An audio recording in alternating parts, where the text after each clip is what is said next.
Yahweh batela mikongo. Yahweh benisa mikongo. Yahweh batela mikongo.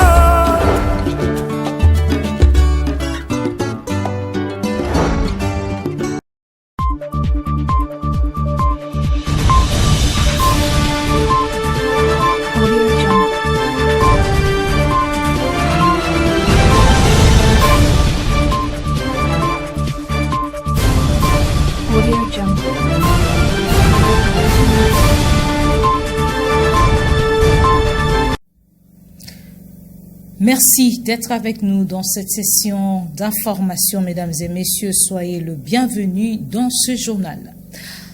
Débutons cette édition du journal par le dossier Stade Lumumba de Matadi, l'un des plus vieux chantiers de la République démocratique du Congo. Selon les bureaux techniques de contrôle BTC, la société exécutant de travaux de parachèvement de cette bâtisse, Sodimas Congo, a déjà reçu la somme évaluée à plus de 70%, mais sur terrain, les taux d'exécution ne correspondent pas à celui de financement. Plus de détails dans ces commentaires des Pacifique Mwanda sur les images de la cellule de communication du gouvernorat.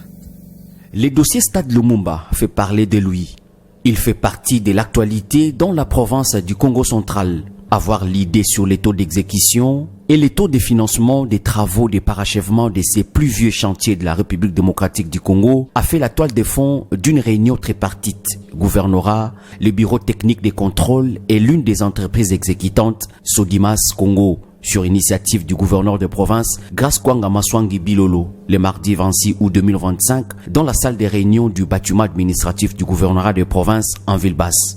Dans son exposé, les représentants du BTC a confirmé que Sodimas Congo a déjà perçu la somme de plus de 7 millions de dollars sur un coût global de 9 825 000 dollars, soit 75%, à en croire la cellule de communication du gouvernorat de province.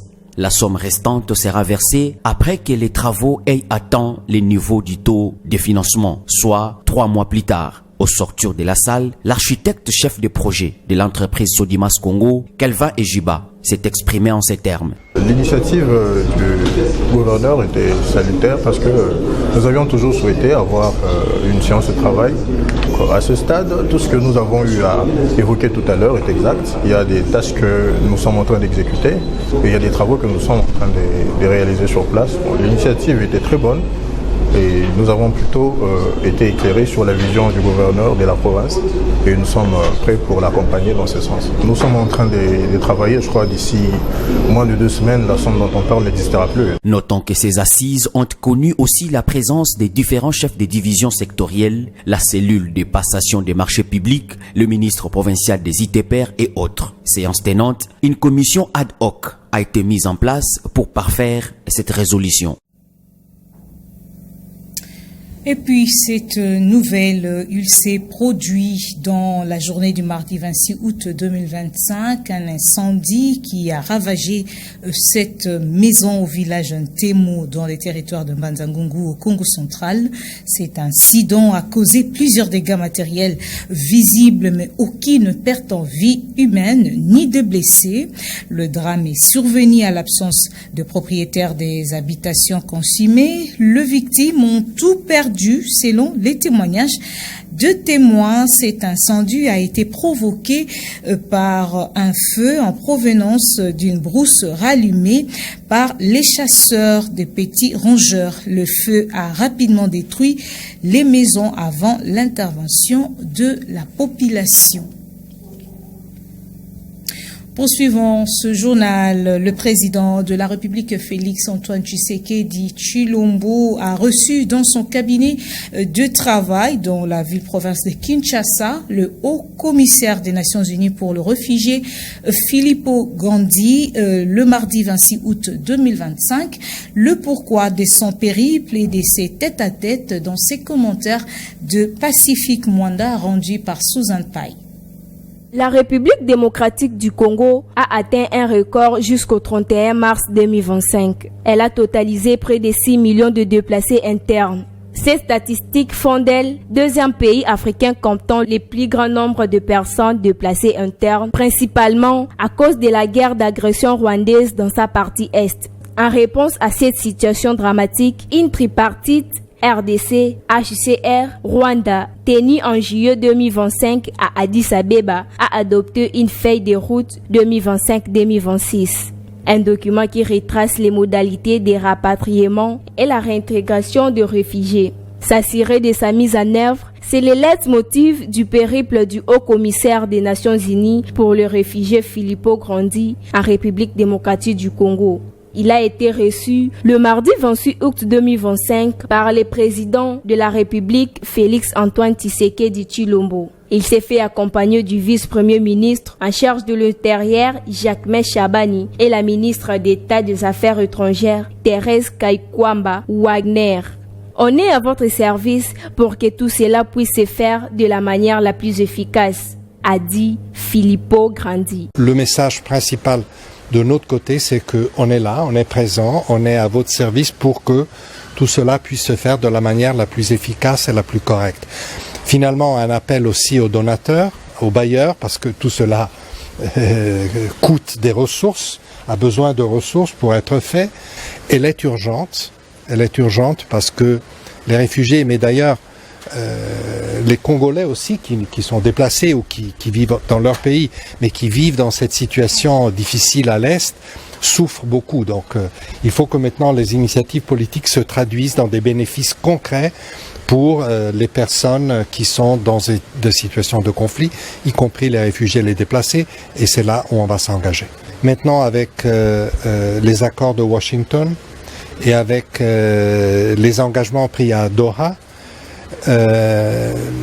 une ouverture politique s'est produite qui va nous permettre de travailler encore mieux sur ce dossier qui est humanitaire, mais qui a bien sûr des retombées, des liens avec la situation politique.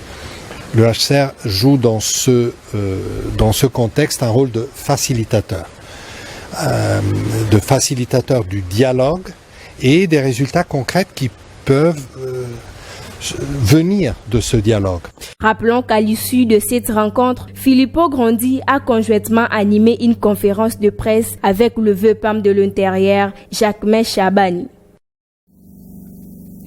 Parlons justice. Contre toute attente, c'est dans une atmosphère de mobilisation tous azimuts en faveur du prévenu Constant Mutamba par ses partisans que la partie civile a été signifiée du report de l'audience de prononcé de la Cour de cassation sur le procès qui oppose l'ancien ministre d'État en charge de la justice, Constant Mutamba, et le ministère public le mercredi 27 août 2025, nous dit ses commentaires. La jeunesse congolaise ne cesse à manifester son soutien à l'ancien ministre d'État, ministre de la Justice et garde des Sceaux et président national du parti politique Nouvelle Génération pour l'émergence du Congo, NOGEC, Maître Constant Mutamba, accusé d'un présumé détournement de fonds alloués à la construction d'une prison à Kisangani, dans un procès qui l'oppose avec le ministère public à la Cour de cassation, dont l'audience du prononcé du verdict a été reportée, selon les avocats de Mutamba, prévu pour le mercredi 27 août 2025 pour le 1er septembre. Le membre de son parti politique et plusieurs jeunes ont pris d'assaut quelques grands acteurs de la ville-province de Kinshasa, scandant des chants de soutien à celui qu'ils appellent les représentants des jeunes, peu après une série de nuits blanches organisées en sa résidence pour un soutien moral avant les prononcés des juges. Dans une atmosphère inhabituelle, la ville-province de Kinshasa est témoin du soutien de la jeunesse dans un procès inédit en République démocratique du Congo. Contre toute attente, sous une mobilisation tous azimuts, la partie civile a été signifiée du report sur place à la Cour de cassation, a confirmé l'un parmi les avocats du prévenu Constant Mutamba. La Cour de cassation nous a fait une correspondance en disant qu'il s'agit d'un report lié à l'organisation et on prend acte. C'est-à-dire dans les 5 jours, nous reviendrons pour qu'on prononce l'arrêt pour notre client ou contre notre client. Ils disent que la raison c'est lié à l'organisation. Notons qu'à Kisangani, dans la province de Lachopo, sa ville natale, une marche pacifique a été aussi organisée pour la circonstance. Toujours dans ce chapitre du procès de l'ancien ministre de la Justice, Constant Mutamba, 24 heures avant la date prévue pour l'audience de prononcé de la Cour de cassation, le parquet des grandes instances de Kinshasa, Gombe, via le procureur de la République, a mis en garde les partisans de Constant Mutamba. Dans une réquisition de la force publique, il a demandé de procéder à l'interpellation en tout lieu de toute personne qui porterait les effigies de Mutamba ou proclamer les slogans en honneur du prévenu Constant Mutamba. Une décision non soutenue par la partie civile. Maître Joël Kitenge a commenté cette décision avant l'annonce du report de l'audience. Suivez Maître Joël Kitenge dans cet extrait choisi par Pacifique Mwanda.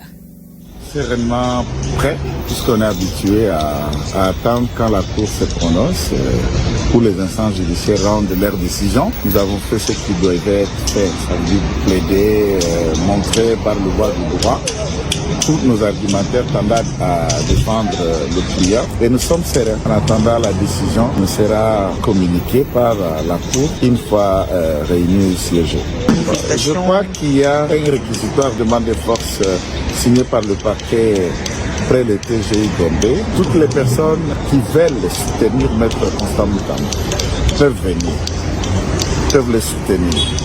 Mais nous les rappelons, c'est dans la légalité, dans le respect de la loi, en évitant de troubler l'ordre public, en évitant de s'adonner à tout acte de vandalisme, en évitant de faire tout ce qui ne peut pas respecter les lois de la République. Le parquet, tout comme la police, a le devoir de mettre la main sur ceux qui violent la loi, mais néanmoins, ce n'est pas un appel à la désobéissance civique que nous faisons. Ici, par exemple, dire, en lisant l'esprit de ces réquisitoires, cette réquisition, il essaie de rappeler qu'il a été dit, la police va interpeller tout celui qui a le figie, le polo, la photo ou qui scande le soldat à la gloire de Mutamba.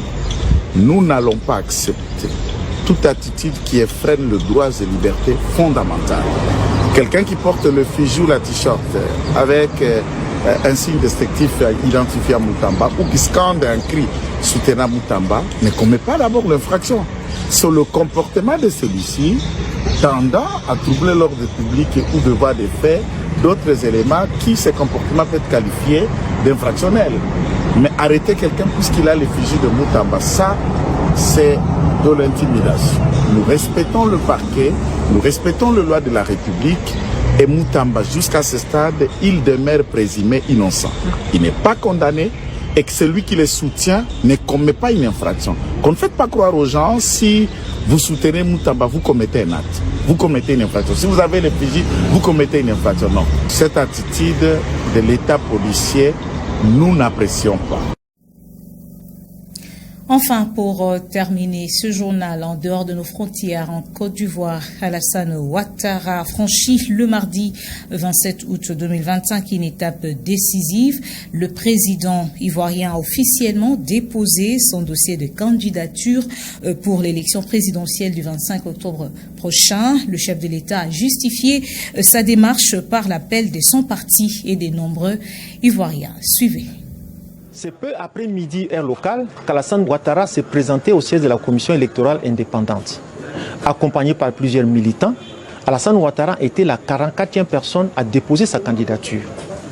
Parmi les poids lourds à avoir déposé un dossier, des figures de l'opposition comme Simon Babo du MGC, Pascal Afin-Guessan du FPI ou encore Awa Domelo du PPACI. Paris de Laurent Babo, il a d'ailleurs présenté son geste comme une candidature de précaution car l'ancien président a été radié des listes électorales. Ce qui ne l'a pas empêché de déposer un dossier de candidature à la CEI, tout comme un autre opposant de poids, Tidiane Thiam du PDCI, malgré sa dégradation des listes électorales. Alors, ces deux candidatures ont-elles la chance d'aboutir? Voici la réponse du constitutionnaliste. Au titre de l'article 55, pour être éligible, il faut d'abord être électeur. Voilà, il faut d'abord être électeur. Si il s'avère que dans le cas de Thiam, il n'est pas électeur, il a de chance il a une chance très mince que le dossier soit recevable au niveau du Conseil constitutionnel. Il n'est pas électeur, donc il n'est pas éligible. Dans le cas de Gbagbo, c'est la même situation. Il n'est pas électeur, donc il n'est pas éligible. Même si les prétendants ont jusqu'à ce mardi minuit pour se présenter à la CEI, on peut d'ores et déjà dire que la barre de 50 candidatures sera probablement franchie. Voilà qui marque la fin de cette session d'information. Mesdames et messieurs, merci à vous de nous avoir suivis. Le programme continue sur Ecopolis. Bien à la prochaine.